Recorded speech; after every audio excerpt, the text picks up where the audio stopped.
जय हिंद दोस्तों। इस वीडियो में हम आपको संस्कृत में एक अनुच्छेद बताने वाले हैं और वही अनुच्छेद बताएंगे जो आपके इस बार के संस्कृत के पेपर में एकदम रहेगा। एक्चुअली में 5 अनुच्छेद पूछेगा जिसमें से आपको एक पर अनुच्छेद 7 वाक्यों में लिखना होता है। तो उसमें से यह अनुच्छेद पक्का आएगा प्रिय कवि। अब प्रिय कवि में आप किसी भी कवि का नाम दे सकते हैं, लेकिन प्रिय कवि पर आप लोग को अनुच्छेद याद होना चाहिए। अगर आप बुक से या फिर कहीं से अगर याद करते हैं तो आपको याद नहीं हो पाएगा, क्योंकि बहुत ही डिफिकल्ट वहाँ पर आपको शब्द मिलेगा संस्कृत में जो आप संस्कृत पढ़ ही नहीं पाएंगे।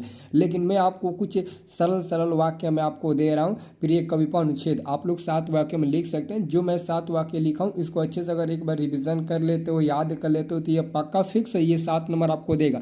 मैं गारंटी के साथ बोलता हूँ कि आपको वो एग्जाम में 7 नंबर देगा तो देगा। ठीक है, 7 लाइन का 7 लाइन आपको 7 लाइन लिखना है तो 7 नंबर देगा। अगर 2 लाइन लिखते हो 2 नंबर मिलेगा, 5 लाइन लिखते हो 5 नंबर मिलेगा, जितना लिखोगे उतना नंबर मिलेगा, लेकिन मैक्सिमम इसका 7 नंबर का होता है। ठीक है, तो इस प्रिय कवि पर अनुच्छेद आप लोग जरूर याद रखिएगा। कॉपी पर 2 बार एक बार लिखिएगा ना बोल बोल कर, तो ये याद हो जाएगा। ठीक है, तो आपका पहला क्या, पहला हम लोग लिखे हैं प्रिय कवि कालिदास पे लिखे हैं। ठीक है, तो पहला आपका हो गया कालिदास मम प्रिय कवि अस्ति।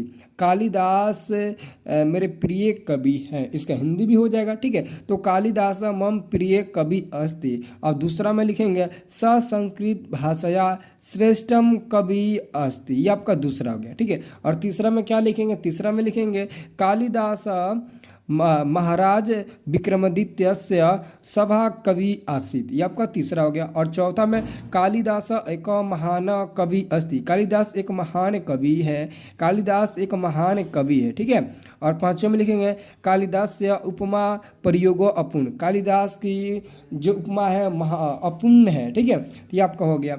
और यहाँ पर छठा नंबर हम लोग वाक्य में लिखेंगे स कवि कुल शिरोपमणि अस्ति। और 8वें नंबर में हम लिख देंगे कालिदास्य कृतिषु कृत्मया अभाव अस्ति। ठीक है, तो ये आपको 7 वाक्य में लिखना है अनुच्छेद, और पूरे ये 7 नंबर आपको दे जाएगा। ठीक है, जितना आप लोग सेंटेंस लिखिएगा, जितना वाक्य लिखिएगा उतना नंबर मिलेगा। मैक्सिमम ये 7 नंबर का होता है और 7 लाइन में आपको लिखना होता है। तो आपको अगर याद करते हैं तो 5 लाइन भी या फिर 4 लाइन भी याद हो जाता है, तो उसी का इर्द गिर्द करके आप पूरे 7 लाइन को पूरा कर देते हैं तो आपका पूरा 7 नंबर मिल जाएगा। क्योंकि संस्कृत में कभी नंबर कटता नहीं है, जितना लिखोगे उतना मिलेगा।